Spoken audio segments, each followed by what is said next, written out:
what we knew by piecing things together without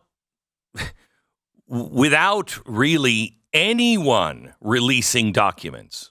Listen. And this is why it's a cover-up.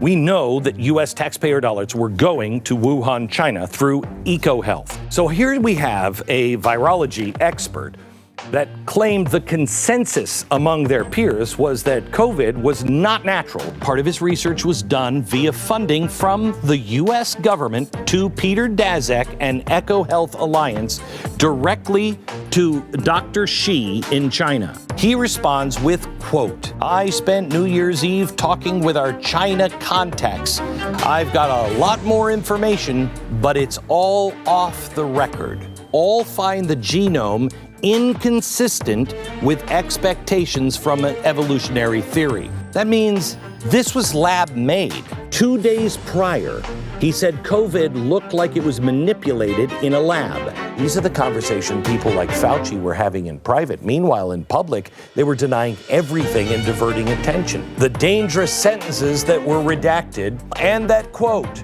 "There was a suspicion that this mutation was intentionally inserted." Wait, what? If scientists and journalists spoke out about any of this, they were silenced immediately. We were demonetized for a very long time because this network would not play the game. There was too many things wrong. In 2021, I did a special just connecting the dots. There's one man, and I think he deserves an awful lot of credit, Rand Paul, who was like a dog with a bone. Being a doctor and a senator, he didn't have to play those games. And he knew Fauci was lying. Now, with Matt Kibbe, some people are going to pay. Matt Kibbe is a BlazeTV host of Kibbe on Liberty. He's also the president of Free the People, who we have partnered with to air tonight's documentary all about the cover-up as it comes crumbling down. My friend Matt Kibbe, how are you? I feel like we've been working up to this moment for years now. We have. And people, nobody thinks anybody's going to pay. But I actually believe, because of what you're going to start showing tonight, and with Rand Paul, it's going to happen. You know, you were right to your special in 2021 was one of the triggers that my wife would tell you that you've made her life insufferable because I'm just obsessed about this stuff. I know, right? And I've been obsessed now for 4+ years. And I started off just having sort of a libertarian instinct that these authoritarian measures just didn't make sense and they were going to create so much collateral damage. But when you start going down the rabbit hole, you peel away the layers of the onion, and it's something so much bigger than me as a cynical libertarian that always expects government to screw up. Oh no, But now I'm seeing this big thing, and I don't have a chalkboard, but I have one of those crazy quilt things where you use yarn to right. to draw one line to another. Right. And that was really a lot of inspirations for the series, a lot of conversations I've had both on camera and off with Rand Paul, who also was a dog with a bone that just wouldn't let Fauci get away with it. I mean, he's a doctor, so he instinctually could understand some of the claims just didn't make sense. Correct. Me as an economist, I'm way outside of my lane now, but we all had to become epidemiologists, right? The one thing we had in common, you and I at least, because you're an economist, I'm just an alcoholic DJ that just found himself here. But the one thing we had in common was it doesn't make sense. And when it doesn't make sense, you can either sit in your little hole and dream up, conspiracies, or you can start digging and looking for the facts. And Matt, I had, at the time, you know this because you watched it, at the time, I had just enough of their conversations and enough of, wait a minute, this guy went into the meeting, these two went into the meeting, and they changed their mind. And they were hardcore. Why did they change their mind? Wait a minute. This email, redacted, looks as though Fauci and Daszak are colluding to change the narrative, and they know what's going on. Now you have the goods. Tell me what you have found and what is now available. So, I mean, and it's been a pretty banner couple weeks on this stuff because a lot of Fauci's deputies are starting to talk. I think they know there is trouble coming. Right. They know that trouble's coming. So we had a former NIH director announce in testimony that of course we were doing gain of function research. Jeez. So pretty much a smoking gun where Fauci is constantly calling Senator Paul a liar. The oversight, the responsibility, the constitutional responsibility, you have a mid-level bureaucrat calling him a liar. I'm like, okay, there's something there. Yeah. So you start to unweave these things. And the scary thing about this series is really trying to be open-minded about how far we're going to go. But I think this is a story much bigger than simply rogue bureaucrats chasing money and power. It's much bigger than even sort of arrogant scientists saying, I can redesign these viruses and not cause anything else. I'm more powerful than God or nature. You're just peeling it back, and this is what Jay Bhattacharya tells me in the first episode. This wasn't a public health response. It certainly wasn't a scientific response. It probably is a national security response. And why are they even involved? And that's, to me... Oh, wait. What do you mean by that?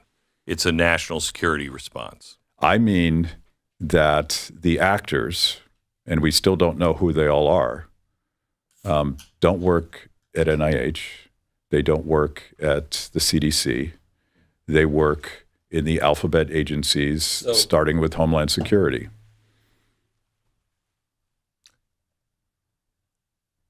Fill me in on that, because I didn't see that coming. I thought we were going to go to the Pentagon.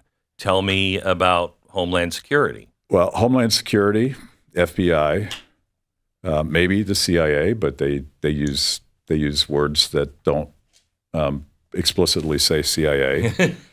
But it's funny, you really? The CIA wouldn't be clear on something? You slipped up and earlier and said 2001 instead of 2021, right? Which was a Freudian slip, because I think this story goes back to the response to anthrax and the response to the war on terror and a bipartisan obsession with bioterrorism. Both Cheney in the Bush White House, Joe Biden, a guy you may have heard of before, who was... And he occasionally has heard that name before. Yeah. I don't know. I know that name for some reason. I don't know if you would recognize that. I know. But we're discovering, I believe, and uncovering a mad science experiment driven by the security agencies to come up with this grandiose mad science experiment where we're going to imagine what our enemies might do to us. We're going to go harvest those viruses. We're going to manipulate them. And then we're going to come up with a solution to everything. Okay, so wait. But, people don't understand. Congress got to do something. No, that's the Constitution is meant to slow people down because there's something happens and you're like, we've got to act now. No. But can you give anyone at that time, if that's where you believe this starts, the benefit of the doubt that they honestly thought maybe they were doing the right thing? Oh, I think we should still assume that arrogant and misguided people with too much power and too much belief that they're smart enough to do such wild, crazy things, right, we're explicitly trying to come up with a response to some biosecurity threat. Remember, anthrax was a scare, and we didn't know who did it or why they did it, and we probably still don't know who or why. But they were saying we need a response. What if our worst enemies come up with a deadly virus and destroy us? You have to ask how we ended up in China building dangerous viruses. Yes, you do. But I think Jay Bhattacharya, who I talked to in this first episode, he believes that it was a well-meaning but catastrophically dangerous and stupid policy.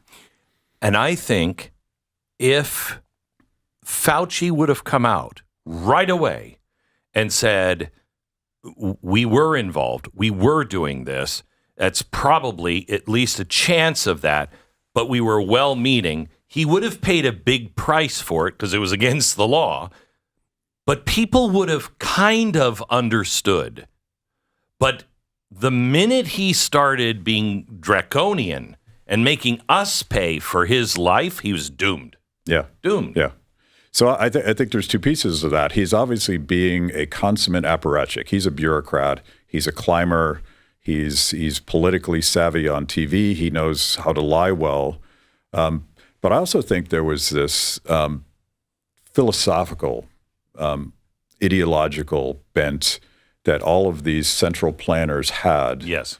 They actually believe that they can rationally redesign civil society from the top down, giving scientists and other experts all the power. This is the whole basis. Civil society 2.0. Yeah. That's the whole color revolution thing. They can redesign. It's the Fabian socialists. It goes all the way back. I mean, the entire progressive movement was this arrogance, right? But it goes back before that. The guy that founded socialism, a French aristocrat, he actually had this vision where he would replace civil society with a council of scientists. Correct. And they would just rearrange the dominoes, and we're just molecules, I guess, in this scenario. Right. All right. More in just a minute. This episode, by the way, it's a pilot episode tonight. I'm sorry, it's not tonight. It's right now. Sorry, used to TV. So right now you can stream it, Blaze TV. It's available for all subs at blazetv.com. If you're not a subscriber, go to blazetv.com/Glenn. Use the promo code Fauci Lied to get $30 off. It is, this is the goods.